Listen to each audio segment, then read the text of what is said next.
오늘의 말씀은 빌립보서 4장 4절에서 7절입니다. 주 안에서 항상 기뻐하라. 내가 다시 말하노니 기뻐하라. 너희 관용을 모든 사람에게 알게 하라. 주께서 가까우시느니라. 아무것도 염려하지 말고 다만 모든 일에 기도와 간구로 너희 구할 것을 감사함으로 하나님께 아뢰라. 그리하면 모든 지각에 뛰어난 하나님의 평강이 그리스도 예수 안에서 너희 마음과 생각을 지키시리라. 아멘. 오늘 여러분과 함께 주 안에서 기뻐하라 라는 제목으로 말씀을 나누기를 원합니다.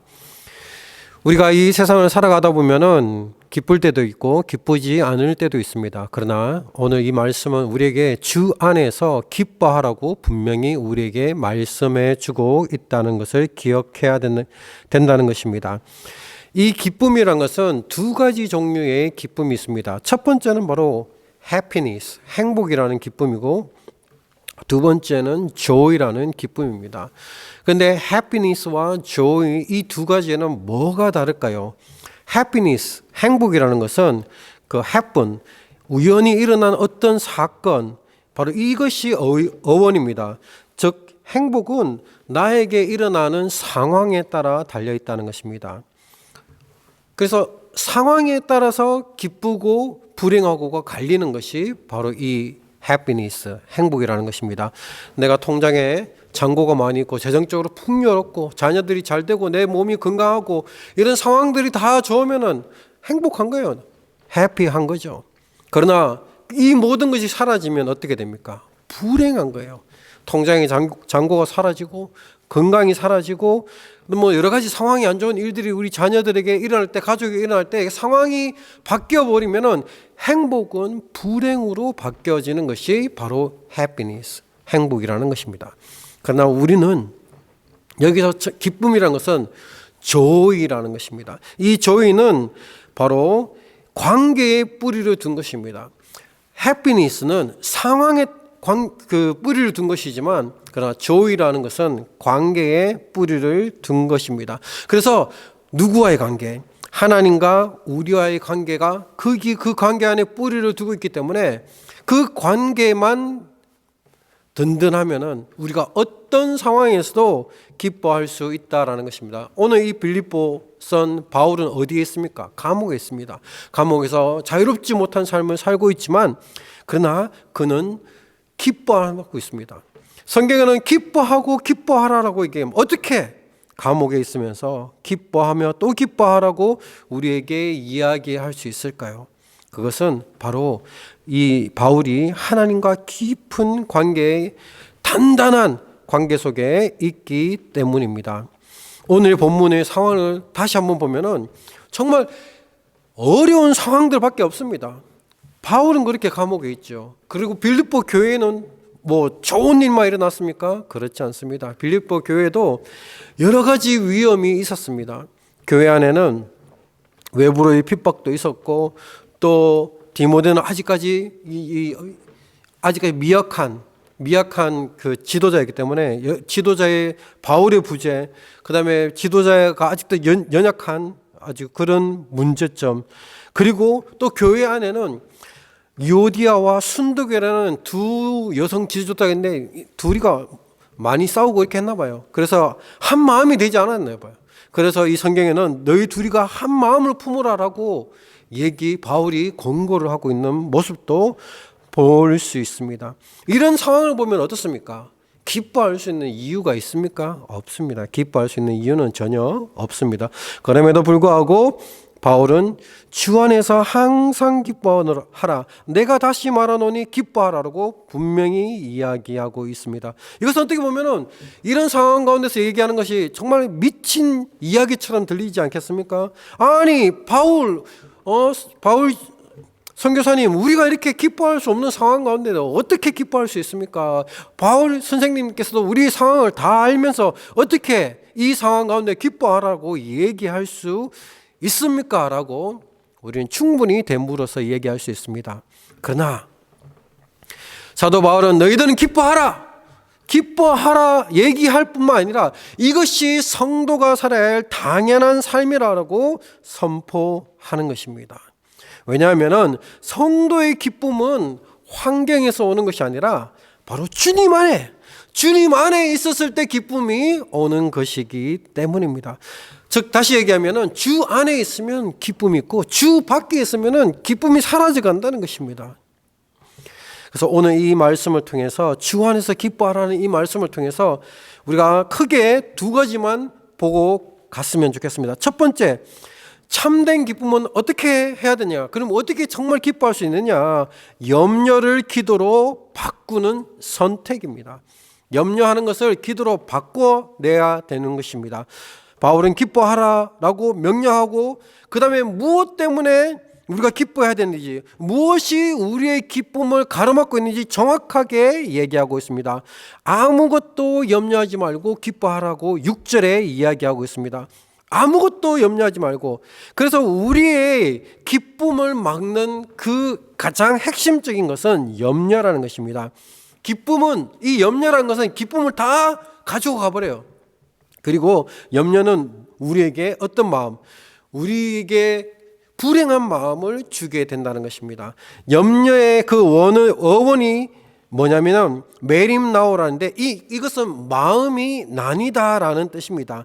그러니까 우리의 마음이 하나님께 딱 고정되어 있어야 되는데 하나님께 고정되어 있지 못하고 막 내 마음이 다 나눠지니까, 그러니까 마음이 나눠져 있으니까 분주한 거예요. 마음이 분주한 거예요. 마리아와 마르다처럼 막 이것저것 일을 하고 있지만 마음이 분주한 거예요. 왜냐하면 마음이 나누어졌기 때문입니다. 마음이 하나님께 딱 고정되어 있지 못하기 때문입니다. 우리가 많은 것을 다 할 수 없습니다. 많은 것을 다 못하더라도 그 중에 한 가지, 마음이 하나님께 견고하게 뿌리를 내리고 있어야 한다는 것입니다.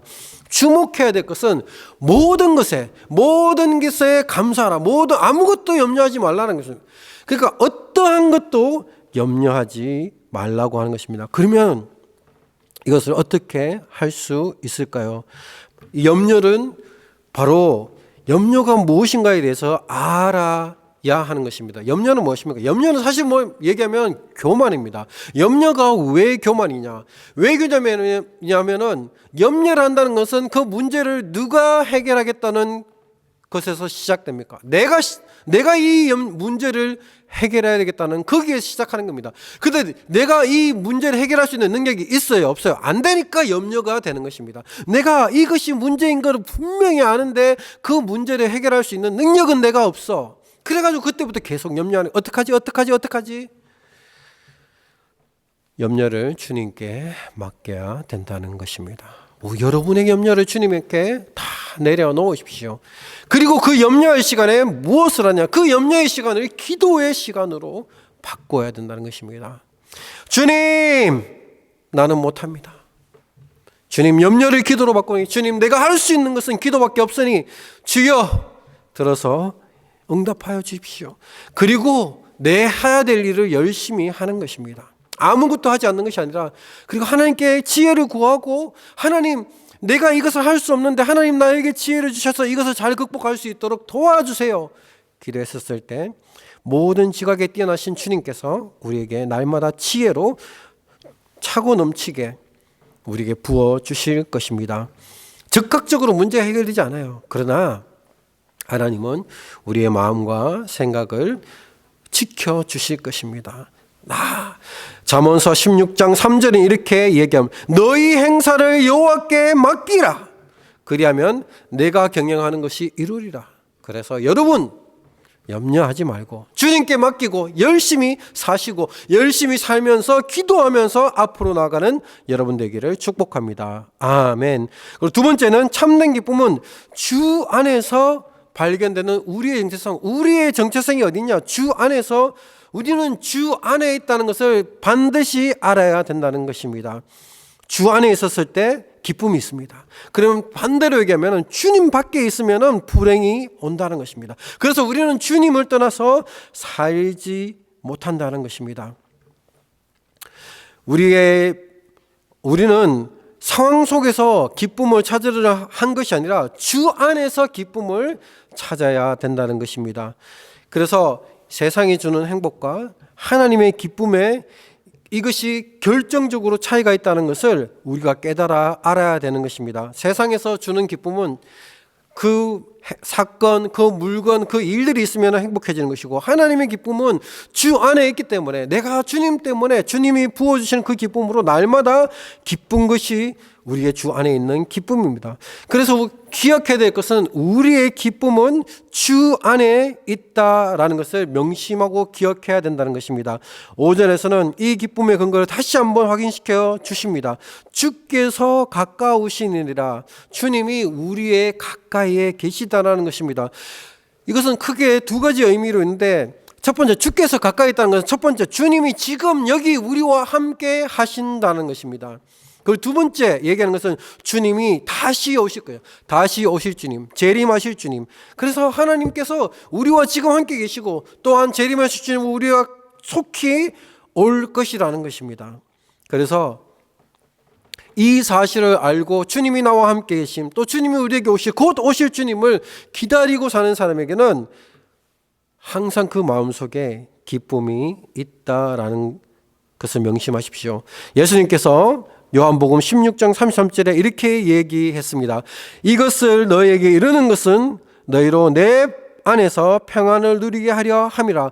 내 안에서 평안을 누리게 하려 함이라. 하나님께서 우리에게 말씀을 주신 이유, 하나님께서 우리에게 복음을 써주신 이유는 우리 안에서, 누구 안에? 주 안에 있으면 평안이 넘친다는 것을 알게 해주기 위해서입니다. 그리고 계속 이렇게 쓰고 있습니다.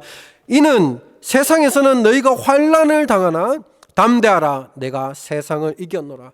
우리가 예수 믿고 주 안에 있다고 해서 환난과 어려움과 문제가 우리에게 다가오지 않는 것이 아닙니다. 우리는 세상 가운데 살고 있고 환난 가운데 살고 있습니다. 환난이 옵니다. 우리에게. 우리가 그 환난을 견딥니다. 그러나 그 안에서 담대해야 될 것은 주께서 우리와 함께 하시기 때문입니다. 느헤미야서 8장 10절을 우리가 기억하기를 원합니다. 그런데 이렇게 선포하고 있습니다. 여호와를 인하여 기뻐하는 것이 너희의 힘이니라. 여호와를 인하여 기뻐하는 것이 너희의 힘이니라 라고 말씀하고 있습니다. 그래서 우리가 날마다 주님을 생각하면서, 주님이 내 안에 계시고 또 곧 오실 주님, 그 주님을 생각하면서 여호와가 나의 빛이고 나의 기쁨이 되는 그런 믿음 생활을 하는 저와 여러분 되기를 원합니다. 말씀을 맺겠습니다. 바울의 이 말씀에 순종하십시오. 기뻐하기를 선택하시고 아무것도 염려하지 마십시오. 염려를 기도로 바꿔야 되는 것입니다. 그리고 마지막으로 하나님의 평강을 기대하십시오. 날마다 주님이 내 안에 있었을 때 주님의 말씀을 읽으며 오늘 말씀을 들으며 날마다 하나님 나에게 새 힘과 새 능력과 평안함을 달라고 기도하는, 염려하는 것이 아니라 기도하는 저와 여러분 되기를 축복합니다. 기도하시겠습니다. 사랑해 주님, 항상 기뻐하기 원합니다. 우리의 힘으로 기뻐할 수 없습니다. 세상이 주는 기쁨은 잠시 왔다가 사라지는 기쁨입니다. 주님, 우리가 주 안에서 참으로 기뻐하기를 선택하는 믿음의 형제자매가 될 수 있도록 복을 내려 주시기를 간절히 원합니다. 오늘도 주 안에서 우리 모든 것을 주님께 맡기고 담대하게 살아가는 우리 헌치비 제1침례교회 성도들 다 되게 복을 내려 주시기를 간절히 원합니다. 모든 말씀 예수 그리스도 이름으로 제하여 기도드렸습니다. 아멘. 오늘도 한번 선포했으면 좋겠습니다. 나는 하나님의 자녀다. 나는 주님의 사랑이 차고 넘치게 받는 하나님의 자녀다. 나를 만나는 모든 자들에게 복이 있을지어다. 아멘, 아멘, 아멘.